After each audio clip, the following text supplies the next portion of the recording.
तो स्वागत है आपका एक नए वीडियो में।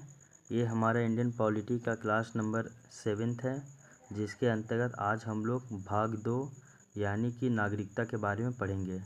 और भाग 2 में नागरिकता है, जिसके अंतर्गत हम लोग आर्टिकल 5 से लेकर आर्टिकल 11 तक को पढ़ते हैं। तो पिछले क्लास में हम लोगों ने भाग 1 यानी कि संघ एवं राज्य क्षेत्र, जिसके अंतर्गत आर्टिकल 1 से लेकर 4 तक हम लोग पिछले क्लास में पढ़ चुके हैं। इसके अलावा राज्यों का पुनर्गठन और देशी रियासतों का विलय कैसे हुआ था, इसके बारे में भी हम लोग पिछले क्लास में ही पढ़ लिए हैं। तो आज की क्लास में हम लोग भाग 2 नागरिकता के बारे में पढ़ेंगे। तो आइए स्टार्ट करते हैं आज की क्लास। तो सबसे पहले आपको पता होना चाहिए कि नागरिक जो होता है, तो नागरिक का अर्थ क्या होता है। तो आपको ये पॉइंट पता होना चाहिए कि नागरिक का अर्थ उन देश के निवासियों से है जिन्हें राजनीतिक और कानूनी अधिकार प्राप्त होते हैं। तो अगर हम भारत के नागरिक हैं तो हमें हमारे देश में जो भी राजनीतिक अधिकार होंगे और हमारे देश में जो भी कानूनी अधिकार होंगे, वे सभी अधिकार और वे सभी हम लोगों को प्राप्त होंगे। तो नागरिक का अर्थ उन देश के निवासियों से है जिन्हें राजनीतिक और कानूनी अधिकार प्राप्त होते हैं। अब अगर बात कीजिएगा कि बेल्जियम का जो निवासी होगा वो भारत में आएगा रहने के लिए, 1 साल रहेगा, 2 साल रहेगा, तो क्या उसी को भी राजनीतिक अधिकार और कानूनी अधिकार मिलेगा? तो नहीं मिलेगा। अब वो हमारे भारत में आया है, वोट डालना चाहेगा, तो क्या उसको ये अधिकार दिया जा सकता है? तो ये बिल्कुल गलत बात, नहीं दिया जाएगा। आगे देखिए, विश्व में राजनीतिक प्राणी 4 प्रकार के होते हैं। तो अगर हम लोग वर्ल्ड वाइड की बात करें तो विश्व में राजनीतिक जो प्राणी होते हैं वो 4 प्रकार के होते हैं। पहले तो आपके होते हैं नागरिक, ठीक है। दूसरे होते हैं विदेशी, तीसरे होते हैं शरणार्थी और चौथे होते हैं राज्य विहीन, ठीक है ना। तो ये 4 पॉइंट होते हैं, नागरिक के प्रकार होते हैं, इसको आपको पता होना चाहिए। इसके अलावा हम लोग जानते हैं कि बहुत सारे, हमारा जब संविधान बना है तो संविधान में बहुत सारे अनुच्छेद जो है वो नागरिकों को संबंधित है और बहुत सारे ऐसे अनुच्छेद हैं जो नागरिकों को संबंधित नहीं है। ये भी हम लोगों को पता होना चाहिए। तो वो हम लोग इसके बारे में आगे में हम लोग पढ़ेंगे ही। आपको एक पॉइंट और भी पता होना चाहिए नागरिक के संबंध में कि 26 जनवरी 1950 के संबंध में अनुच्छेद की अगर बात करते हैं तो वो आपका 5, 6, 7, 8, 9, 10, 11 यानी कि आर्टिकल 5 से लेकर आर्टिकल 11 तक ये जो है सभी नागरिकता से संबंधित है। तो 26 जनवरी 1950 के संबंध में तो हम लोग का अगर संविधान की बात करें तो आपका 26 जनवरी 1950 को लागू होता है। तो इस डेट से आर्टिकल 5 से लेकर आर्टिकल 11 तक जो है वो आपका नागरिक से संबंधित है। इसके अलावा देखिए, तो 1955 में एक एक्ट आया था, यानी कि नागरिकता अधिनियम आया था 1955 में।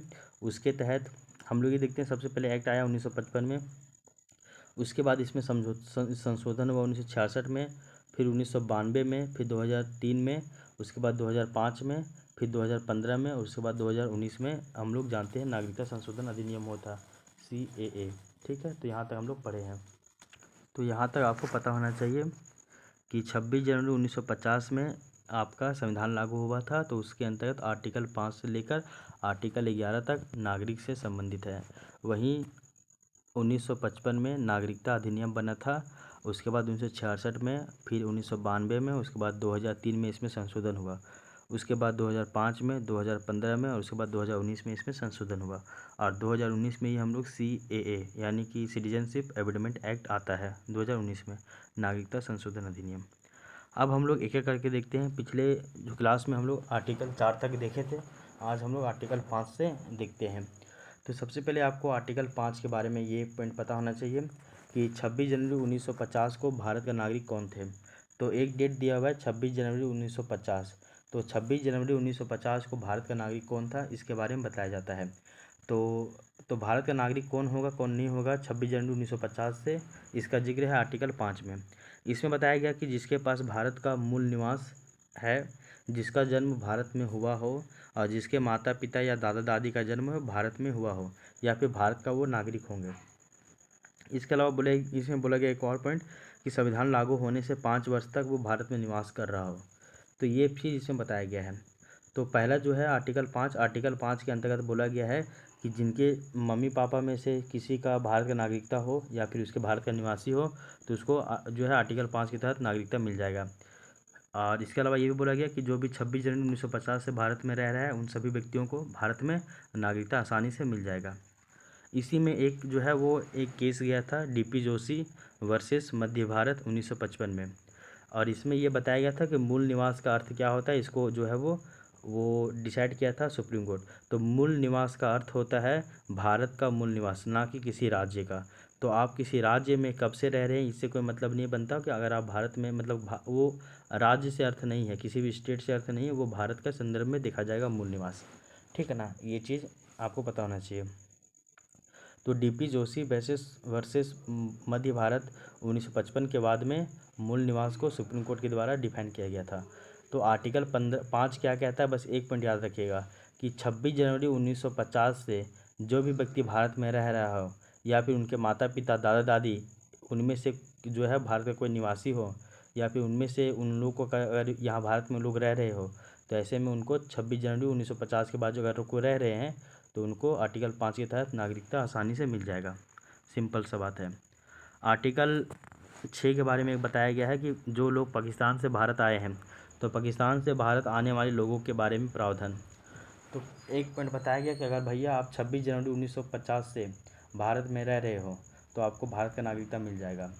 वहीं आर्टिकल 6 के तहत बोला गया कि जो लोग पाकिस्तान चले गए थे और पाकिस्तान से वापस भारत आते हैं तो ऐसे लोगों को भी भारत का नागरिकता मिलेगा, लेकिन इसके लिए क्या प्रावधान किया गया वो देखिए। जो व्यक्ति आपका 19 जुलाई 1948 के पहले भारत आया है और यदि उसके माता पिता दादा दादी नाना नानी भारत के नागरिक है तो उसे स्वतः भारत की नागरिकता मिल जाएगी। सिंपल सा बात बताया गया आर्टिकल 6 में कि जो भी व्यक्ति पाकिस्तान से भारत आया है और उसमें एक डेट बताया गया है कि 19 जुलाई 1948। तो 19 जुलाई 1948 से पहले जो भी व्यक्ति भारत में आ गया है उसके दादा दादी मम्मी पापा नाना नानी इनमें से कोई भी अगर भारतीय है तो उनको आसानी से नागरिकता मिल जाएगा। ये है आर्टिकल 6 में। ठीक है, तो अभी तक हम 2 आर्टिकल का जिक्र किए हैं, कौन कौन सा वो बताया गया था, एक आर्टिकल 5 और आर्टिकल 6। इसके अलावा देखिए आर्टिकल 6 में एक पॉइंट और भी बताया गया है कि जो व्यक्ति 19 जुलाई 1948 के बाद भारत आया है और उसके माता पिता दादा दादी नाना नानी अगर भारतीय हो, पहला कंडीशन ये है। और दूसरा चीज़ ये बोला है कि उनको भारत में परमिट प्रदान करने के बाद 6 महीने तक उसको निवास करना होगा, मतलब भारत में। क्या बोला गया देखिए कि जो लोग पाकिस्तान चले गए हैं उन लोगों को भी नागरिकता मिलेगा आर्टिकल 6 के तहत।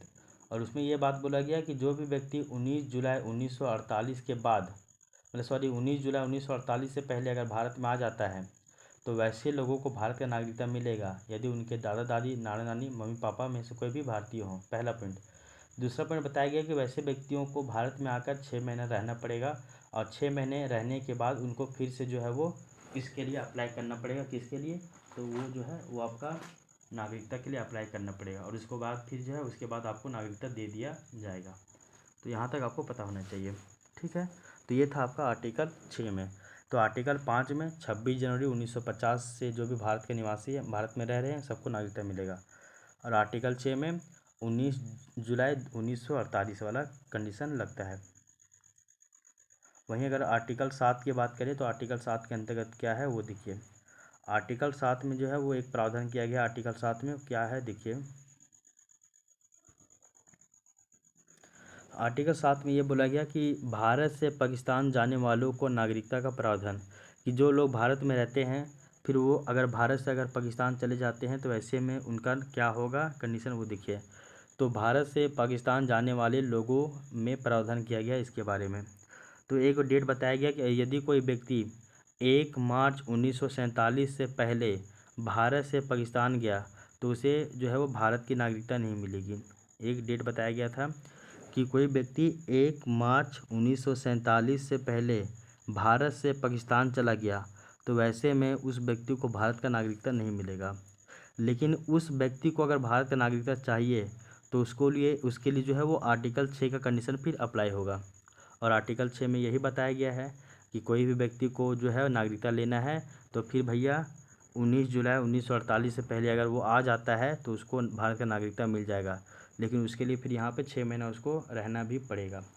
तो यहाँ तक तो हम लोग देख ही लिए ना, यहाँ तक तो हम लोग समझ गए हैं। अब देखिए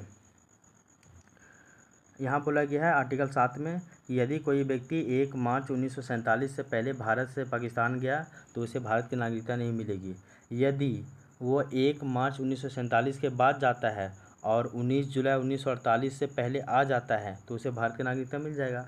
सिंपल सी बात है कि 1 मार्च 1947 से पहले चला गया कोई व्यक्ति तो उसको भारत का नागरिकता नहीं मिलेगा। लेकिन 1 मार्च 1948 के बाद जाता है कोई व्यक्ति और फिर 19 जुलाई 1948 से पहले आ भी जाता है तो ऐसे में भारत का नागरिकता मिल जाएगा आर्टिकल 6 के तहत। आगे देखिए, यदि वह 19 जुलाई 1948 के बाद आता है तो ही आपका आर्टिकल 6 वाला कहानी कि उसको परमिट के नियम के अनुसार 6 महीने भारत में रहना पड़ेगा, निवास करना होगा। उसके बाद फिर वो वीज़ा के लिए वो नागरिकता के लिए वो अप्लाई कर सकता है। तो ये आपका आर्टिकल 7 ये था। तो अभी तक हम लोग क्या क्या बताए हैं वो देखिए। आर्टिकल 6 में बताया गया कि 26 जनवरी 1950 से अगर कोई व्यक्ति भारत में रह रहा है तो उसको आसानी से नागरिकता मिल जाएगा। वहीं अगर आर्टिकल 7 की बात करें तो इसमें बताया गया एक डेट है कि अगर कोई व्यक्ति 19 जुलाई 1948 से 19 जुलाई 1948 के कि बाद अगर भारत में आ जाता है,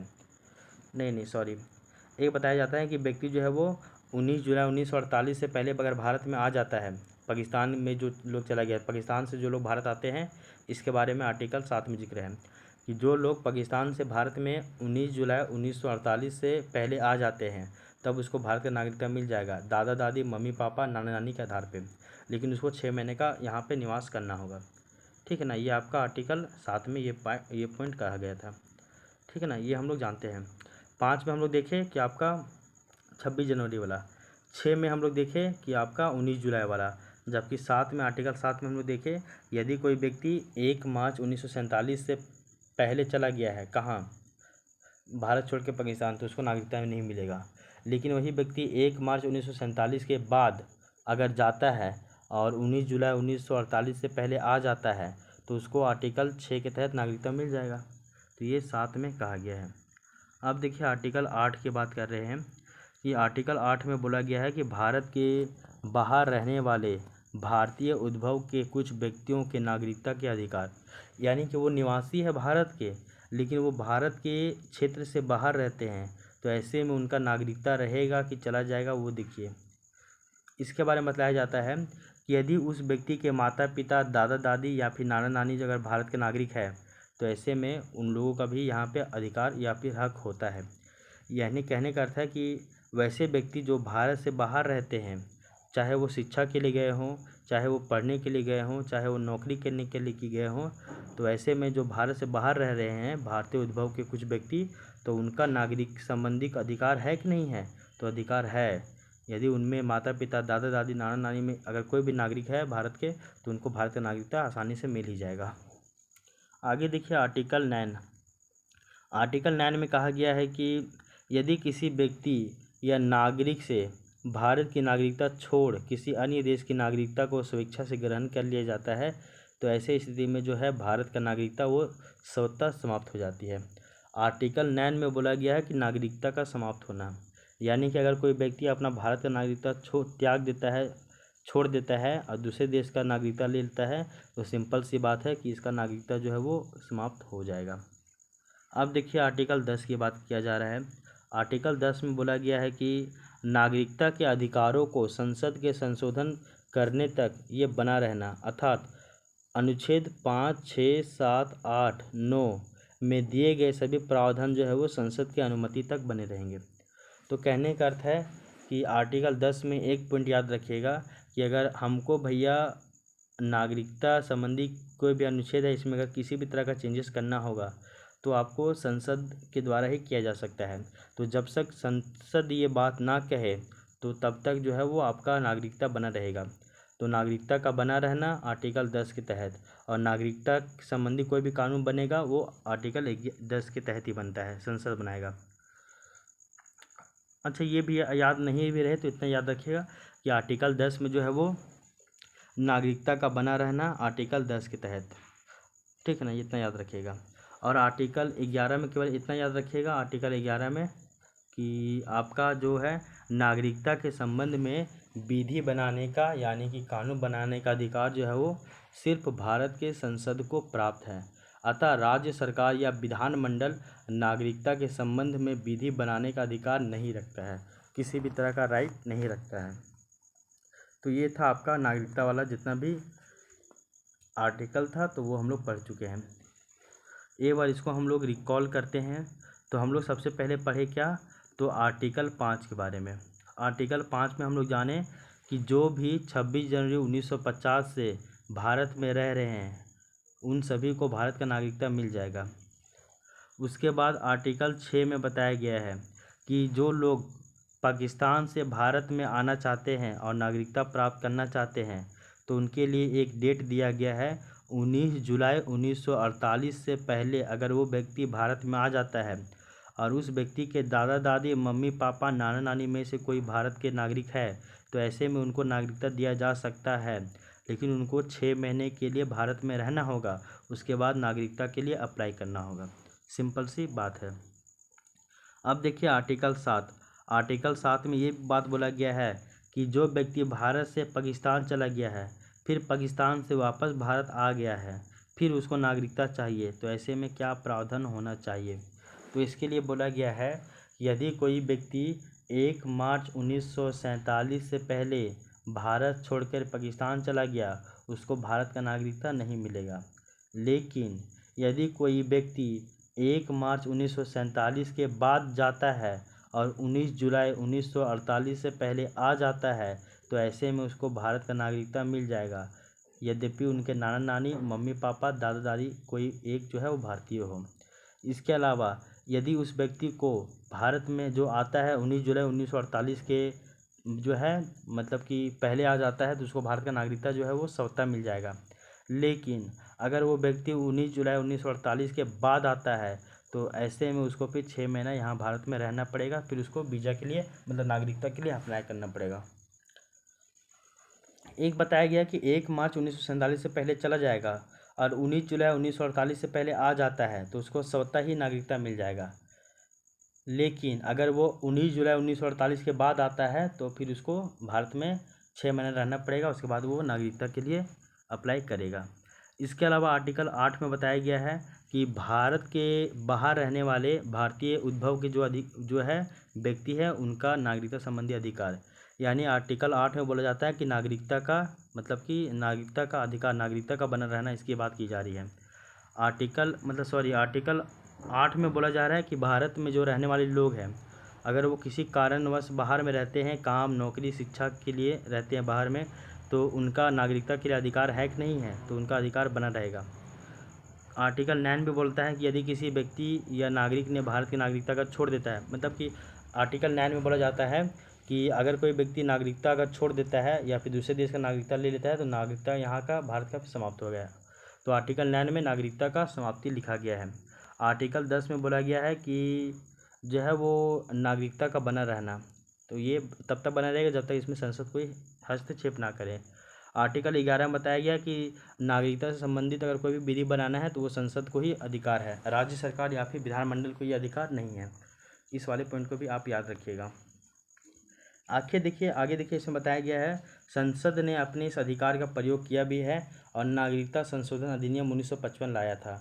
और हम लोग ये भी जाने हैं कि नागरिकता संशोधन अधिनियम जो है 1955 आया था, इसमें 1986, 1992, 2003, 2005, 2015, 2019 इतना सारा इसमें संशोधित किया गया है। ठीक ना। आगे देखिए नागरिकता ग्रहण करने के 5 तरीके।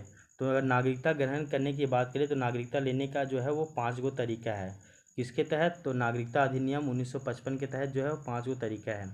पहला तरीका है आपका जन्म से, आप जन्म भारत में लीजिए तो उसको नागरिकता मिल जाएगा। दूसरा है वंश से यानी कि बाय डेसेंट। तीसरा है पंजीकरण से यानी कि बाय रजिस्ट्रेशन। चौथा है देशीकरण बाय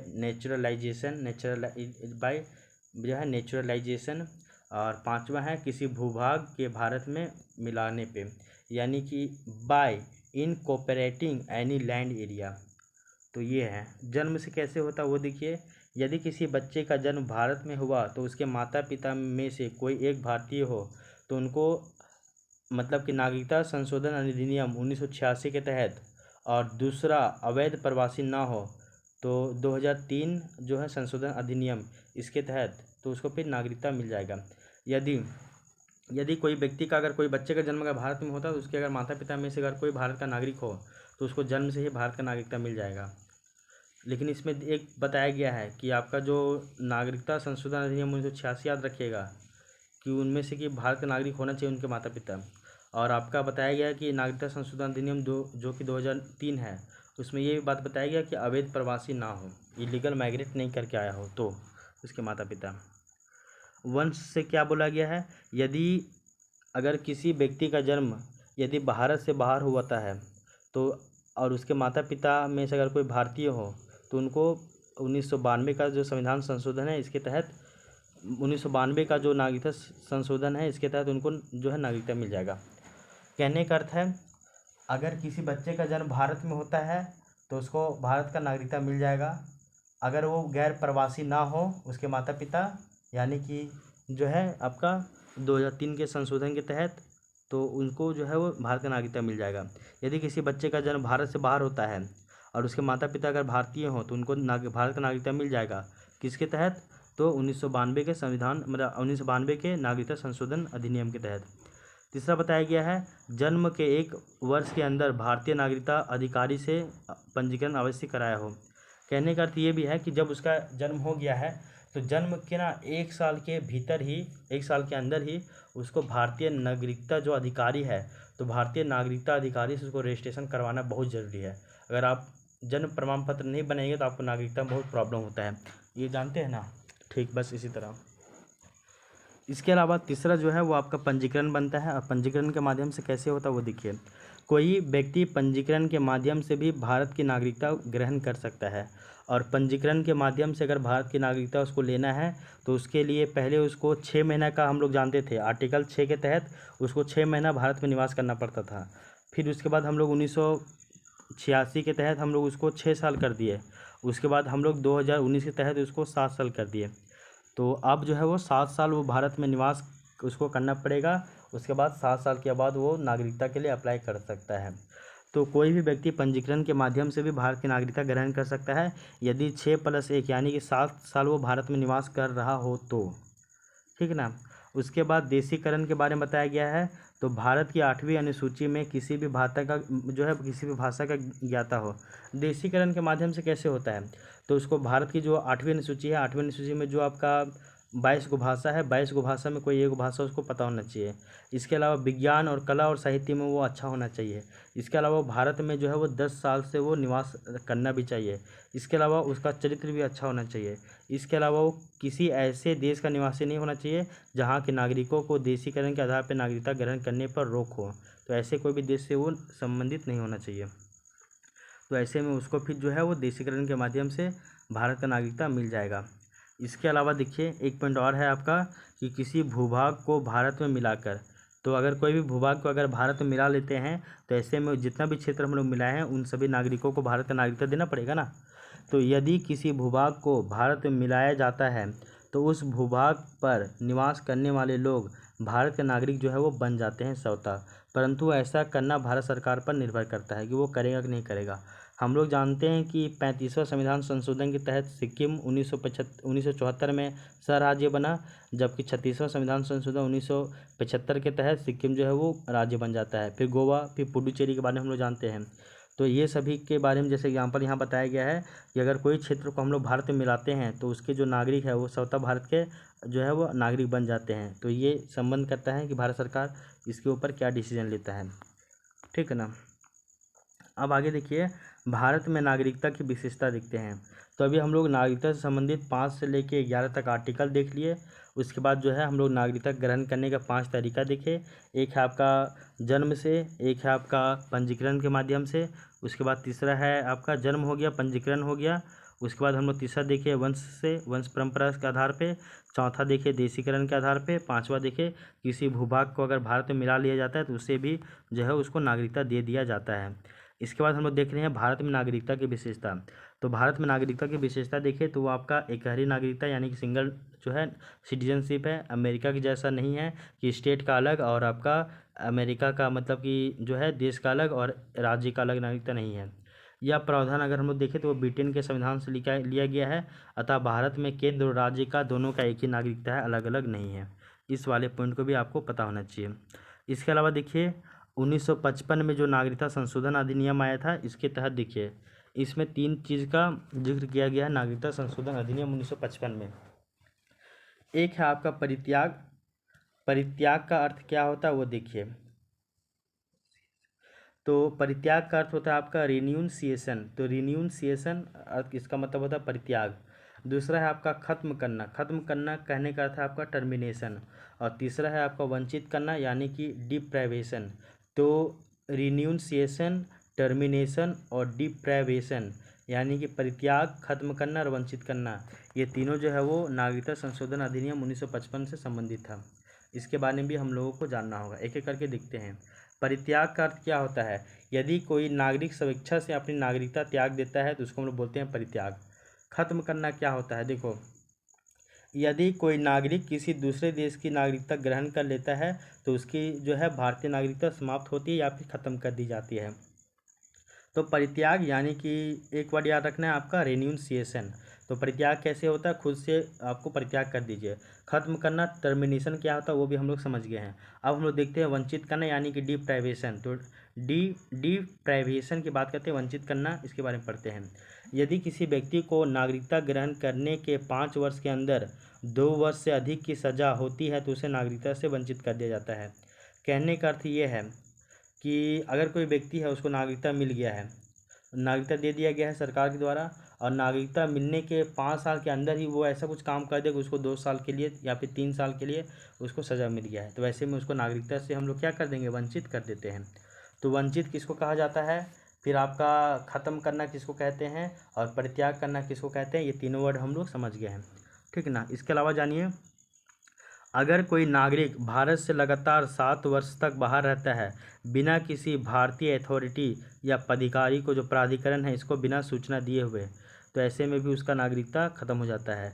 तो अगर कोई व्यक्ति भारत से लगातार 7 साल तक बाहर रहता है बिना किसी भारतीय अथॉरिटी, प्राधिकरण को सूचना दिए हुए, तो उसका नागरिकता चला जाएगा। इसके अलावा नागरिकता ग्रहण करते समय गलत प्रमाण पत्र और साक्ष्यों को अगर देगा, अगर गलत आधार कार्ड देगा, वोटर आईडी कार्ड देगा, गलत प्रमाण पत्र देगा, तो ऐसे में उसका नागरिकता चला जाएगा।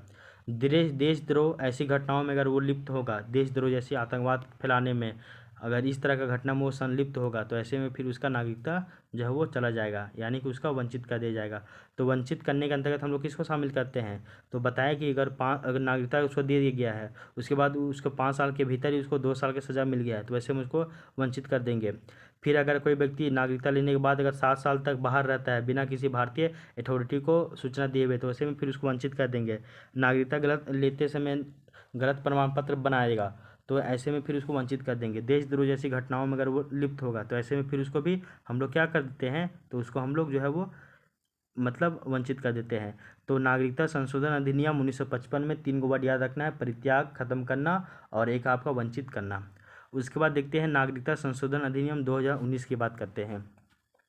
और ये भी नागरिकता संशोधन अधिनियम जो है 2019, ये काफ़ी ज़्यादा इम्पोर्टेंट है। इसके बारे में हम लोग पढ़ते हैं कि नागरिकता संशोधन अधिनियम 2019 क्या है। इसके बारे में देखिए कि नागरिकता संशोधन अधिनियम 2019, इस अधिनियम के माध्यम से 3 देश, कौन सा है 3 देश, देखिए इसमें 3 देश की बात की जा रही है नागरिकता संशोधन अधिनियम के बारे में, कि इसमें 3 देश पाकिस्तान, अफगानिस्तान और बांग्लादेश से आने वाले जो हिंदू, सिख, ईसाई, जैन, पारसी यानी कि अल्पसंख्यक लोगों के बारे में बताया गया है। तो नागरिकता संशोधन अधिनियम 2019, इसमें बोला गया है कि जो 3 गो देश है, पाकिस्तान है, अफगानिस्तान है और बांग्लादेश, इन तीनों देशों में जो आपका मेजॉरिटी है वो तो मुसलमान ही है, लेकिन इन तीनों देशों में जो माइनॉरिटी है यानी कि हिंदू, सिख, ईसाई, जैन, पारसी, इन सभी लोगों के बारे में प्रावधान किया गया है। तो इसमें एक वो बताया गया है इसके तहत कि 31 दिसंबर 2014 से पहले आने वाले सभी व्यक्तियों को बिना किसी पूछताछ, बिना किसी प्रमाण पत्र के भारत की नागरिकता प्रदान कर दी जाएगी। कि अगर वहाँ पे उनको धर्म के नाम पे अगर उनको प्रताड़ना किया जा रहा है, धर्म के नाम पे उनको ऊपर शोषण किया जा रहा है, तो वैसे व्यक्तियों को जो 31 दिसंबर 2014 से पहले भारत में आ जाते हैं, जो वहाँ के माइनॉरिटी होते हैं जिनके साथ धार्मिक भेदभाव किया जा रहा है, तो वैसे लोगों को भारतीय नागरिकता मिल जाएगी। और डेट की अगर बात करें तो डेट क्या है आपका जो है वो 31 दिसंबर 2014। तो 31 दिसंबर 2014 से अगर पहले आ जाएगा माइनॉरिटी लोग, उन लोगों को नागरिकता संशोधन अधिनियम 2019 के तहत भारत का नागरिकता दे दिया जाएगा। इसके बाद ये भी बताया गया इसमें कि यदि 31 दिसंबर 2014 के बाद आता है इन तीनों देशों से, तो उपरोक्त धर्म का व्यक्ति यदि भारत आता है तो उसे 5 वर्ष भारत में निवास करना होगा, उसके बाद उसको फिर भारत की नागरिकता दे दी जाएगी। तो 31 दिसंबर 2014 के बाद उपरोक्त 3 देश भारत, अफगानिस्तान, पाकिस्तान और बांग्लादेश से उपरोक्त धर्मों का व्यक्ति, तो उपरोक्त धर्म यानी कि माइनॉरिटी का अगर कोई व्यक्ति, देखिए 31 दिसंबर 2014 से कोई भी व्यक्ति इन 3 देशों से अगर भारत में आता है तो उसको बिना किसी पूछताछ के, बिना किसी प्रमाण पत्र के भारत का नागरिकता दे दिया जाएगा। वहीं अगर कोई व्यक्ति 31 दिसंबर 2014 के बाद आता है इन 3 देशों से माइनॉरिटी लोग, तो उनको फिर भारत में 5 साल रहना होगा, उसके बाद वो फिर नागरिकता के लिए अप्लाई करेंगे, तब उसको नागरिकता जो है वो प्रदान कर दी जाती है। ठीक है, आगे देखिए 3 गो वर्ड है आपका, एक है आपका NRI, एक है आपका PIO और एक है आपका OCI। तो NRI का अर्थ होता है आप प्रवासी भारतीय, यानी कि नॉन रेसिडेंशियल ऑफ इंडियंस या नॉन रेसिडेंस इंडियंस ऐसे ही बोल सकते हैं, यानी कि आप प्रवासी भारतीय। PIO इसका अर्थ होता है भारतीय मूल के लोग।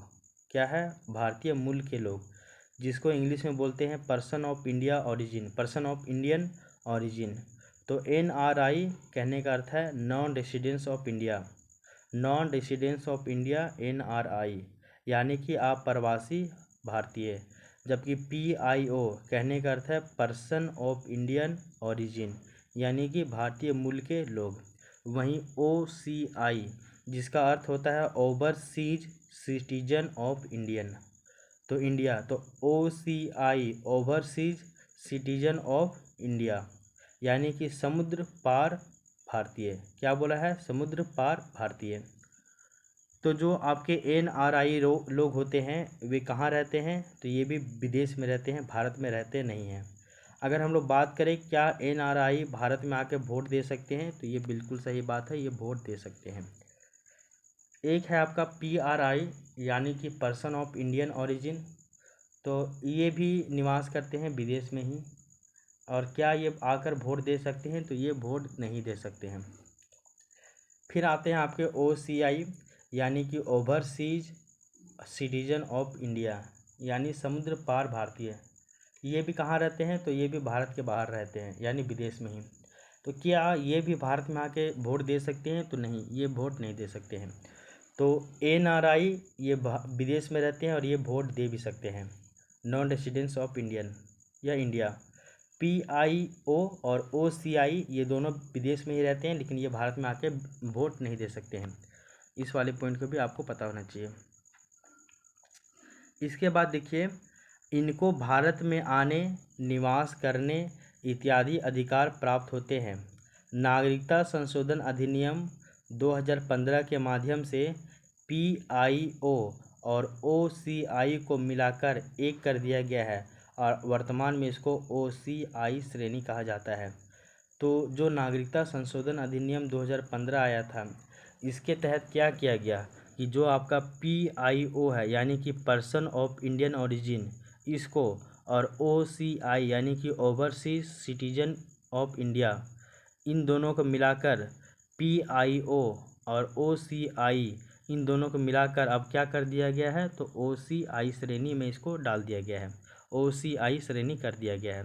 तो PIO और OCI दोनों को मिलाकर अब केवल OCI कहा जाता है। इसके अलावा नोट में एक बात बताया गया है कि अगर किसी व्यक्ति की नागरिकता समाप्त होती है तो आवश्यक बच्चों की नागरिकता जो है वो भी समाप्त हो जाएगी और वयस्क होने पर नागरिकता के लिए प्रयास कर सकते हैं। पहला पॉइंट बताया गया है कि अगर किसी व्यक्ति की नागरिकता भारत से चली जाती है तो उसके जो बाल बच्चे होंगे उनकी भी नागरिकता भारत से चली जाएगी। बाद में जब उनके बच्चे बड़े हो जाएंगे, वयस्क हो जाएंगे, 18 साल की उम्र के हो जाएंगे, तब वो भारत की नागरिकता के लिए अप्लाई कर सकते हैं। और उसको फिर नागरिकता मिलना है कि नहीं मिलना है, तो ये आपका गृह विभाग मंत्रालय ही देखेगा, होम मिनिस्ट्री देखेगा। इसके अलावा देखिए, हमारे भारत में अगर देखें तो बहुत सारा अनुच्छेद है। जैसे कि फंडामेंटल राइट्स की बात करते हैं तो कौन सा मौलिक अधिकार भारत के नागरिक को शामिल है, कि कौन सा अधिकार भारत के नागरिकों को नहीं दिया गया है, ये सब पता होना चाहिए। तो आर्टिकल 15, 16, 19, 29 और 30 ये केवल भारत के लोगों को, यानी कि यहाँ के निवासियों को ही प्राप्त है, मतलब यहाँ के नागरिक को ही प्राप्त है। इसके अलावा जितना भी मौलिक अधिकार है वो सभी मतलब निवासियों को प्राप्त है। लेकिन यहाँ के भारत के नागरिक को अगर देखें तो वो आपका 5 आर्टिकल आपका कौन कौन है, देखिए article 5, article 15, article 16, article 19, article 29 और आर्टिकल 30, ये जो मौलिक अधिकार है ये भारत के नागरिक को ही प्राप्त है। अब बाकी बात जो बच गया अनुच्छेद, वो मौलिक अधिकार जो है वो निवासियों को भी प्राप्त है। जैसे आर्टिकल 14 की बात करें, विधि के समक्ष समता और विधि का समान संरक्षण, ये जो है वो आपका किसको प्राप्त है, तो ये जो है वो आपका निवासियों को भी प्राप्त है। जबकि आर्टिकल 15, 16, 19, 29 और 30 ये भारत के लोग नागरिक को ही प्राप्त है। यहाँ तक आई होप आपको समझ में आया होगा, ठीक ना। तो ये हम लोग आज जो है वो मौलिक अधिकार बोल रहे हैं, नागरिकता वाले टॉपिक को कंप्लीट कर लिए हैं। तो आज के क्लास में हम लोग नागरिकता को कंप्लीट कर लिए हैं। अब हम लोग जो है वो कल के क्लास में मौलिक अधिकार को शुरू करेंगे। और मौलिक अधिकार भी ज़्यादा आपका बड़ा नहीं है, ये भी बहुत जल्दी ही ख़त्म हो जाएगा। तो आई होप ये क्लास आपको पसंद आ रहा होगा। तो आज का क्लास हम लोग यहीं पे रखते हैं। और आज की क्लास में हम लोग नागरिकता से संबंधित जितने भी पॉइंट बन सकते थे इम्पोर्टेंट, वो हम लोग इसको सॉल्व कर लिए हैं। और नागरिकता के बारे में आपको पता होना चाहिए कि ये आर्टिकल 5 से लेकर 11 तक वो पूरा पता होना चाहिए। इसके अलावा नागरिकता प्राप्त करने के प्रकार कितने हैं उसको भी पता होना चाहिए। NRI, OPI और आपका OCI ये क्या है, इन सभी के बारे में पता होना चाहिए। फिर हम लोग देखते हैं कि जो आपका नागरिकता संशोधन अधिनियम 2019 है, इसके बारे में पता होना चाहिए। फिर नागरिकता संशोधन अधिनियम 1955 पता होना चाहिए। इन सभी के बारे में हम लोगों को पता होना चाहिए, ठीक ना। तो ये क्लास हम लोग आज यहीं पे स्टॉप कर देते हैं, फिर मिलते हैं हम लोग नेक्स्ट क्लास में, ठीक है ना। तो जो है वो तब तक के लिए thank you, take care, bye bye, मिलते हैं नेक्स्ट क्लास में।